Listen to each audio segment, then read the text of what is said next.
C'est rendu compliqué pour les gens. C'est toujours une contrainte après une contrainte. Les gens font tellement de fois le tour des pâtés de maison pour se trouver des stationnements que ça pollue 4 fois plus. Alors, des citoyens, vous l'entendez, du plateau Mont-Royal, en ont assez de ces changements de politique concernant les vignettes. Hier, il y a eu donc une assemblée à ce sujet. François Cormier, des milliers de personnes, il faut dire, ont signé une pétition et le maire Coder s'en est mêlé aujourd'hui.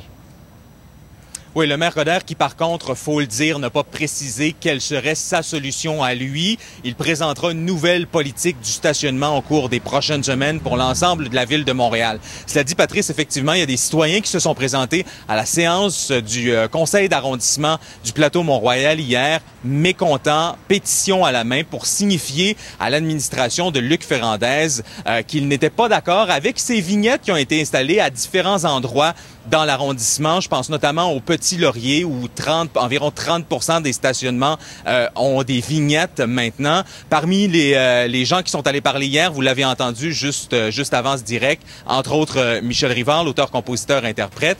Donc, l'administration de Luc Ferrandez qui répond qu'elle va étudier tout ça, mais qu'il y a des changements qui seront apportés parce que l'administration de M. Coder, elle, s'en mêlera au cours des prochaines semaines. Bref, je vous laisse entendre Luc Ferrandez, suivi de Denis Coder.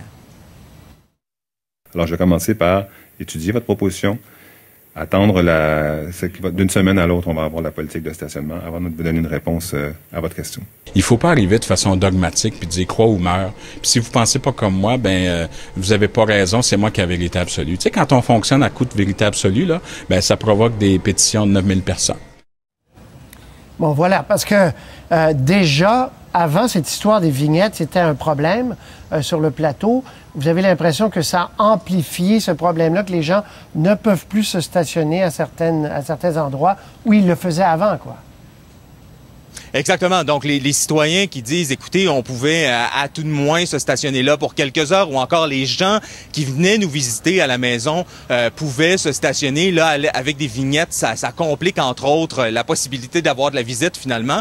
Et ce même problème-là, Patrice, se vit également dans Rosemont, dans un certain secteur rue de Normanville, où là aussi, il y a une pétition qui circule, des citoyens qui sont mécontents de voir des vignettes être ajouté. Je vous laisse entendre l'un des résidents de Rosemont qu'on a rencontré aujourd'hui.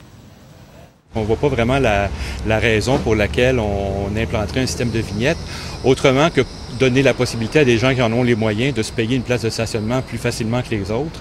Puis je pense pas qu'on aurait vraiment de raison d'avoir deux classes de citoyens sur notre rue, ceux qui ont les moyens de se payer un stationnement, puis les autres qui vont devoir chercher.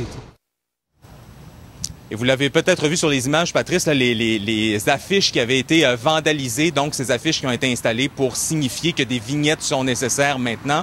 On a demandé des entrevues aujourd'hui pour avoir davantage de précisions au maire du plateau Mont-Royal, Luc Ferrandez, ainsi qu'au maire de Rosemont, François Croteau, qui n'ont pas voulu accorder d'entrevue. Ben voilà, on y reviendra, évidemment. Merci, François. Au revoir.